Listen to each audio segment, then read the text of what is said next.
उत्तर प्रदेश का बरेली शहर छावनी में तब्दील हो चुका है। यहाँ इस्लामिया मैदान की सुरक्षा व्यवस्था को अभेद बना दिया गया है। 1400 पुलिसकर्मी मैदान की घेराबंदी में तैनात हैं। 6 एएसपी और 12 सीओ भी लगाए गए हैं। इसके अलावा 50 इंस्पेक्टर और 150 दरोगा भी वहाँ मुस्तैद रहेंगे।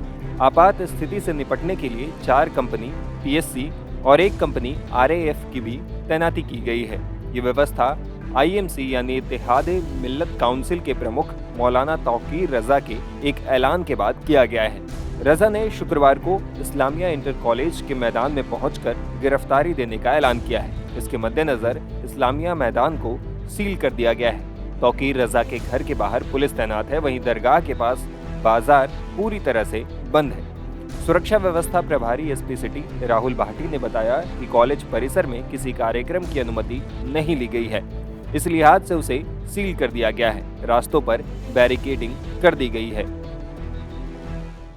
देखिए, समूचे शहर को हमने 2 जोन और 6 सेक्टर में बांटा गया है और लगभग 1000 पुलिसकर्मियों की तैनाती यहाँ पर की गई है। इसके अतिरिक्त 4 कंपनी पीएससी और 1 कंपनी आरएफ की तैनाती यहाँ पर की गई है और जितनी भी जहाँ भी जुम्मे की नमाज होनी है सारी मस्जिदों पर काफ़ी अच्छे से पुलिस कर्मियों का व्यवस्थापन है और सारी सुरक्षा व्यवस्था चाक चौबंद है। सर, मौलाना का कहना है कि वो हर हाल में गिरफ्तारी रही है, तो इस पर क्या? देखिए, पुलिस एवं प्रशासन द्वारा किसी भी प्रकार की इस्लामिया ग्राउंड में आयोजन की या पैदल मार्च करते हुए इस्लामिया ग्राउंड में आकर गिरफ्तारी की, इस तरह के आयोजन की परमिशन नहीं मिली है।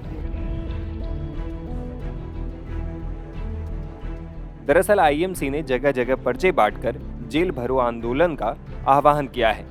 पर्चे के जरिए मुसलमानों से अपील की गई है कि अब वक्त आ गया है कि हमें ज्ञानवापी समेत अपनी मस्जिदों, मदरसों, बाजारों और मुसलमानों को लिंचिंग से बचाना है। इसलिए शुक्रवार को सभी लोग इस्लामिया ग्राउंड पर इकट्ठे हो और कलेक्ट्रेट के लिए कूच करें।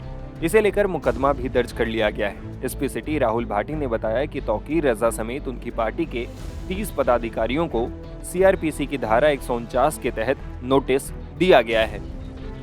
देखिए, कल एक ट्विटर के माध्यम से एक पर्चा संज्ञान में आया था जिसमें आईएमसी के द्वारा कुछ बातें लिखी गई थी कि 9 तारीख को भीड़ इकट्ठा होनी है और कुछ बातों का विरोध करना है। तो उस पर्चे का जब संज्ञान लिया गया तो उसमें कुछ ऐसी बातें थी जिससे 2 समुदायों के मध्य टकराव की स्थिति हो सकती थी। इस पर्चे का संज्ञान में लेकर थाना कोतवाली पर सुसंगत धाराओं में 153 ए व 295 ए में मुकदमा पंजीकृत किया गया है, विवेचनाधीन है। जो भी इन पर्चों को बांटने में व्यक्ति इन्वॉल्व होगा उनके विरुद्ध कार्रवाई की जाएगी। फिर इसके अलावा मौलाना तौकीर रजा ने ऐलान किया है कि वो गिरफ्तारी देंगे, भीड़ इकट्ठी करने की बात कह रहे हैं 9 तारीख को।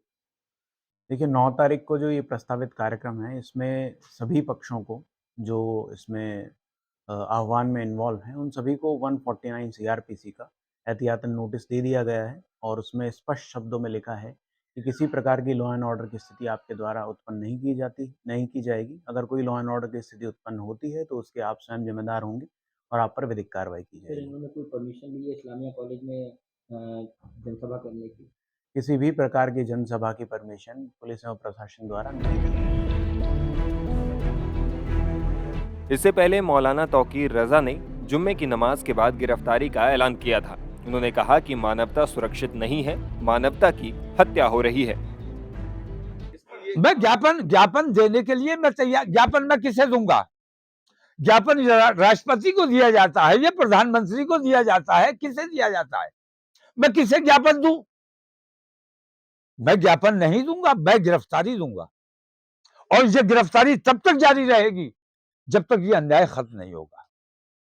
आपका मानना है कि देश में मुसलमान सुरक्षित नहीं है? देश में इंसाफ सुरक्षित नहीं है, देश में मानवता सुरक्षित नहीं है, मानवता की हत्या की जा रही है, न्याय की हत्या की जा रही है और धर्म के आधार पर, आस्था के आधार पर फैसले हो रहे हैं और आस्था के मुताबिक। अब ये बताइए कि मदरसों में रामायण पढ़ाई जाएगी, ये कौन सा न्याय है?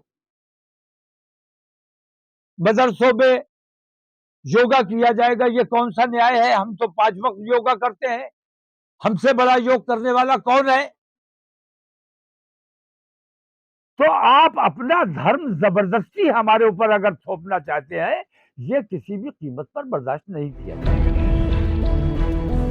बता दें कि एसएसपी घुले सुशील चंद्रभान के नेतृत्व में पुलिस ने गुरुवार रात बिहारीपुर की मिश्रित आबादी वाले क्षेत्र में गश्त भी की। पुलिस, पीएससी और आरएएफ के साथ घुड़सवार पुलिस की टुकड़ी भी इसमें शामिल रही। अधिकारियों ने तंग गलियों में घूमकर लोगों से बात कर उन्हें सुरक्षा का एहसास कराया। टाइम्स नाउ भारत डिजिटल की रिपोर्ट।